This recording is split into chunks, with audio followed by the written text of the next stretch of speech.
Anyiko Owoko, the baddest publicist in the game. You're the baddest. The baddest. Do you know? No other badder than I am. Do you know that you're my role model? Oh my God, that's so amazing. Whatever you're doing, I'm also doing it. So, nakukimbisha. That is so amazing. You're doing a great job. So I'm very happy to see my role model do his thing. Thank you so much. So, what has brought you here, Mdundo? Yeah, so I came today for the Mdundo Mixer. It's been a very amazing day, meeting various artists from the industry stakeholders, people who work in the corporate sector, media people. I love this kind of events and we should do them more. So we're here for the Mdundo Mixer and I wish we had more of this. I wish every brand had a mixer. It would be so good. You as one of the most known PR, what kind of challenges have you faced with when it comes to managing music artists? I think the biggest challenge managing artists is they have, they're artists. They keep changing their minds. You can discuss something with an artist today, tomorrow they've changed their minds. Or tomorrow they're not available for the meeting because they were in the studio tonight. So I think one challenge dealing with artists is you have to know they are different, they are special, and that will never change. So if my artist tells me in the morning, I was in the studio until morning, I cannot go to the meeting, I cannot go to the interview, I have to understand. I have to see how to work with the artist. Obviously, they cannot say that and they're lying or something. So those kind of things. It's not a normal industry. Things work very different. And you have to be able to manage the personality and these situations. Because at the end of the day, also if they don't show up, it's not good for them. But are you able to communicate this properly to them, to wherever it was? I can't tell the station, my artist is not coming because he's sleeping. But I can explain to them, this and this happened. Even if he comes, he'll be so tired. Can we reschedule the interview? Yeah. Yes. But I cannot also tell them, Hakuji, amesema analala. Because some publicists, they do that. And you as a PR, to the artists, what is a brand? I think a brand is something that is very recognizable. When you hear a song, you think of a certain artist. When you hear fashion, you think of a certain artist. When you think of something, you associate it with a certain artist. So this kind of thing, this brand, is not something you can build in one day or 1 month. Sometimes it takes very long, very many years.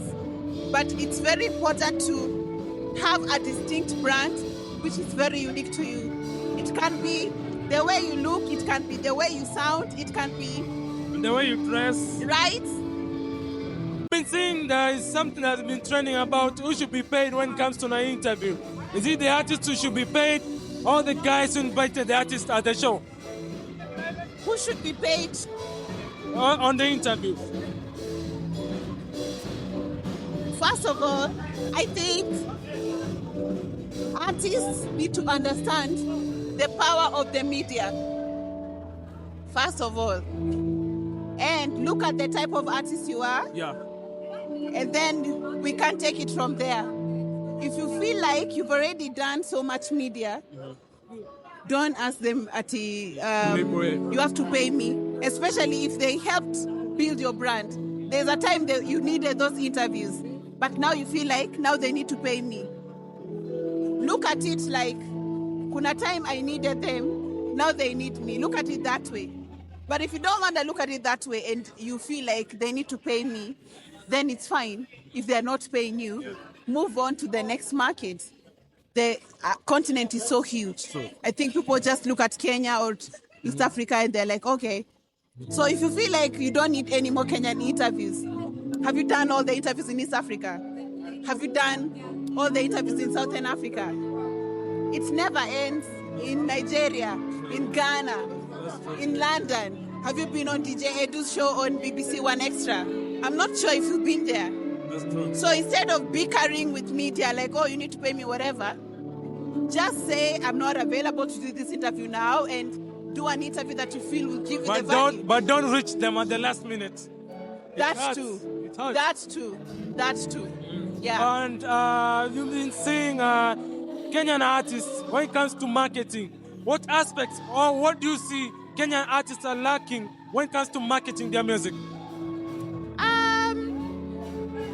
I think the only thing lacking in terms of PR and marketing is good organization. Organization is key, is number one. In fact, you need to be organized before you reach out to your PR. Because if you reach out to me, I will ask you, send me your bio, send me your press pictures, send me your press release or a description of your projects. Sometimes somebody doesn't have this. But these are things you should have, whether you have PR or not. So I think there's very basic organization of your own self, your own content, which is very much important. Even if you don't have PR or you don't have a budget, just have these things ready. So that if anybody asks you, even the media person, you can keep them ready. I feel like that's what's missing. Everybody can't have PR, but everybody can have good pictures. Everybody can have a description of their album. Everybody can have a basic press release. You can write a basic press release. Like, we were all writing composition. It's not rocket science. So people need to be awake and not lazy about this. When it comes to now Kenyan music, we have this new genre which is arbantone music. How do you feel about arbantone music? Do you feel like it's just a wave that will just come and leave? Or you feel like it will be still there, it will be existing? I feel like it's a wave. I mean, a couple of years back we didn't have that. We had gengetone. I don't know what's going to happen next year. So yeah, it is a wave. And I think it's going somewhere. Because I read a report that on Spotify, the arbantone artists are now getting the most streams from Kenya and also in other countries. Yeah. So I'm happy to see that. I think this is in support of our own music industry. For many years we were saying, play Kenyan music or play our local content. And arbantone, I feel like it is supporting the local agenda. Yeah. So it's good.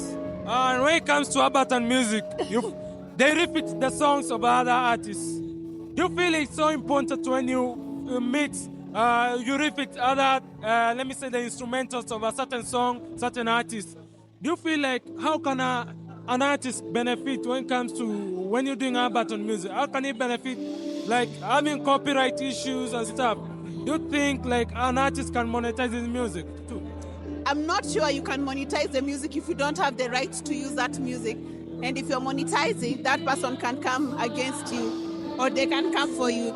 So as much as arbantone is a wave, I think it's very important to get permission to do the music.